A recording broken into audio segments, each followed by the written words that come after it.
हर हर महादेव। क्या आपने कभी सोचा है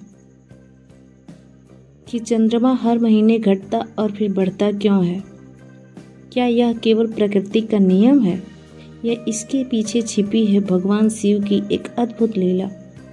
और कैसे एक श्राप ने जन्म दिया उस पवित्र धाम को जिसे आज हम सोमनाथ ज्योतिर्लिंग के नाम से जानते हैं? आइए सुनते हैं ये दिव्य कथा। बहुत प्राचीन समय की बात है। चंद्रदेव अपने अनुपम सौंदर्य और शीतल प्रकाश के कारण तीनों लोकों में प्रसिद्ध थे। उनकी चांदनी से पृथ्वी पर जीवन खिल उठता था।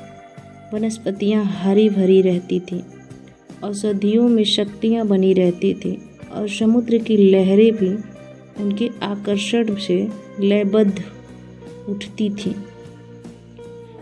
उसी समय दक्ष प्रजापति ने अपनी 27 पुत्रियों का विवाह चंद्रदेव से करा दिया। ये 27 पुत्रियां ही 27 नक्षत्रों का स्वरूप मानी जाती थीं। विवाह के समय दक्ष ने चंद्रदेव से कहा, हे चंद्र, मेरी सभी पुत्रियां अब तुम्हारी पत्नी हैं। तुम उनके साथ समान प्रेम और समान व्यवहार करना। चंद्रदेव ने विनम्रता से यह वचन स्वीकार कर लिया, लेकिन समय बीतने के साथ वे अपनी एक पत्नी रोहिणी से अत्यधिक प्रेम करने लगे। उनका अधिकांश समय रोहिणी के साथ बीतने लगा। 26 पत्नियां उपेक्षित महसूस करने लगीं। उनके मन में दुख और पीड़ा बढ़ती गई। आखिर एक दिन सभी बहनें अपने पिता दक्ष प्रजापति के पास पहुंची। उन्होंने आंसुओं भरी आंखों से कहा, पिताश्री, हमारे पति केवल रोहिणी को ही प्रेम करते हैं। हमारे साथ न्याय नहीं होता है। दक्ष ने तुरंत चंद्रदेव को बुलाया और उन्हें समझाया, अपने वचन का पालन करो, सभी पत्नियों के साथ समान प्रेम करो। कुछ समय तक चंद्रदेव ने प्रयास किया, लेकिन फिर वे पहले जैसे ही हो गए। उनका मोह रोहिणी के प्रति और अधिक बढ़ गया। जब यह बात दोबारा दक्ष तक पहुंची, तब उनका धैर्य टूट गया। उन्होंने क्रोध से कहा, हे चंद्र, तुमने अपने वचन का अपमान किया है। मैं तुम्हें श्राप देता हूँ। तुम्हारा तेज दिन प्रतिदिन क्षीण होता जाएगा। तुम्हारी शक्ति समाप्त हो जाएगी और तुम रोगग्रस्त हो जाओगे। दक्ष का श्राप तत्काल प्रभावी हो गया। चंद्रदेव का दिव्य तेज कम होने लगा। उनकी आभा फीकी पड़ गई। लेकिन इसका प्रभाव केवल उन्हीं तक सीमित नहीं रहा। पूरी सृष्टि संकट में पड़ गई। रातें अंधकारमय होने लगी। वनस्पतियां सूखने लगी। औषधियों की शक्ति घटने लगी। समुद्र की लहरों का संतुलन बिगड़ गया। देवता और ऋषि मुनि चिंता में पड़ गए। सभी देवता पहले दक्ष के पास पहुँचे और उनसे श्राप वापस लेने की प्रार्थना करने लगे। लेकिन दक्ष ने कहा, मैं अपने वचन से पीछे नहीं हट सकता। निराश होकर देवता ब्रह्मा जी के पास गए। ब्रह्मा जी ने कहा, इस संकट का समाधान केवल भगवान शिव ही कर सकते हैं। चंद्रदेव प्रभास क्षेत्र जाएं और वहां महादेव की कठोर तपस्या करें। ब्रह्मा जी की आज्ञा पाकर चंद्रदेव तुरंत प्रभास क्षेत्र पहुँचे। उन्होंने मिट्टी से एक शिवलिंग बनाया, गंगा जल, बिल्वपत्र और पुष्प अर्पित किए। फिर संकल्प लिया कि जब तक भगवान शिव दर्शन नहीं देंगे तब तक वे तपस्या नहीं छोड़ेंगे। उन्होंने भोजन भी त्याग दिया, फिर जल छोड़ दिया। वे एक पैर पर खड़े होकर निरंतर ओम नमः शिवाय का जाप करने लगे।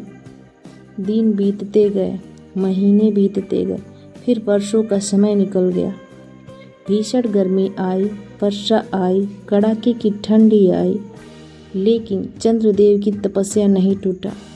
उनका शरीर दुर्बल हो गया, पर उनकी भक्ति और प्रबल होती गई। एक दिन अचानक प्रभास क्षेत्र में अद्भुत परिवर्तन होने लगा। चारों दिशाओं में दिव्य प्रकाश फैल गया। आकाश में पुष्पों की वर्षा होने लगी। समुद्र की लहरें शांत हो गई। पूरा वातावरण ओम नमः शिवाय के पवित्र नाम से गूंज उठा। चंद्रदेव ने आंखें खोली तो उनके सामने स्वयं भगवान शिव विराजमान थे। महादेव ने करुणा से कहा, उठो चंद्र, मैं तुम्हारी तपस्या से प्रसन्न हुआ हूँ। चंद्रदेव की आंखों से आंसू बह निकले। उन्होंने कहा, प्रभु, मुझसे बहुत बड़ी भूल हो गई। मैंने अपनी पत्नियों के साथ समान व्यवहार नहीं किया। कृपा करके मुझे क्षमा करें और इस श्राप से मुक्ति दें। भगवान शिव मुस्कुराए और बोले, हे सोम, जिसने अपनी भूल स्वीकार कर ली और सच्चे मन से पश्चाताप किया, वह मेरी कृपा का पात्र बन जाता है। फिर उन्होंने कहा, दक्ष का श्राप पूर्णतः समाप्त तो नहीं हो सकता, लेकिन धर्म और न्याय की रक्षा आवश्यक है। लेकिन तुम्हारी तपस्या भी व्यर्थ नहीं जाएगी। आज से एक पक्ष में तुम्हारा तेज धीरे धीरे घटेगा और दूसरे पक्ष में फिर बढ़ेगा।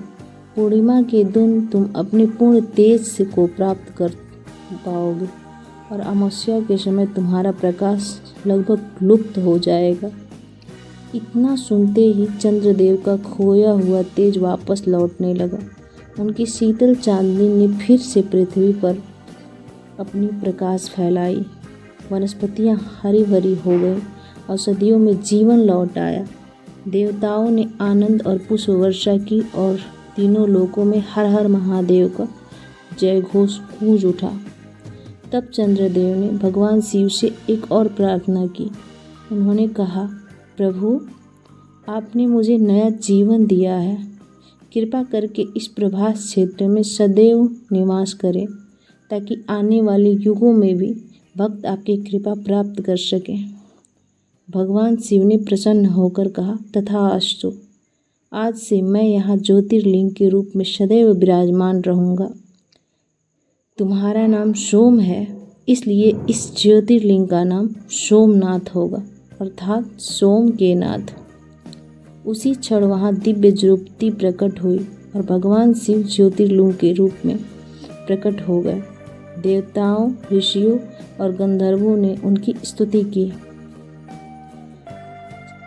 चंद्रदेव ने सबसे पहले उस ज्योतिर्लिंग का जल, दूध और बेलपत्र से अभिषेक किया।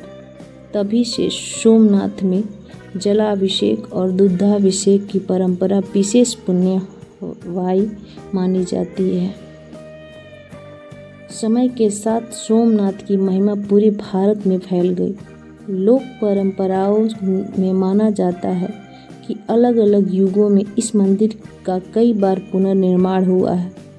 कलियुग के अनेक आक्रमणों के बावजूद यह मंदिर बार बार पुनः खड़ा हुआ और सनातन आस्था का अमर प्रतीक बन गया। आज गुजरात के प्रभास पाटन में स्थित सोमनाथ ज्योतिर्लिंग करोड़ों श्रद्धालुओं की अटूट आस्था का केंद्र है। मान्यता है कि जो भक्त सच्चे मन से ओम नमः शिवाय का जाप करते हुए भगवान शिव के दर्शन करता है, उसके जीवन में नई आशा, साहस और आध्यात्मिक शांति का संचार होता है। यह कथा हमें सिखाती है कि पश्चाताप और अहंकार अंततः पतन का कारण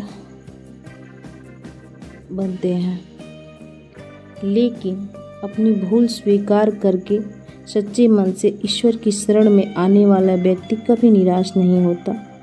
भगवान शिव न्याय भी करते हैं और अपने भक्तों पर असीम करुणा भी बरसाते हैं। इसलिए आज भी चंद्रमा का घटना और बढ़ना भगवान शिव की उस दिव्य वरदान की याद दिलाता है, जिसने चंद्रदेव को नया जीवन और प्रभास क्षेत्र को अमर सोमनाथ ज्योतिर्लिंग के रूप में स्थापित कर दिया। हर हर महादेव। ओम नमः शिवाय।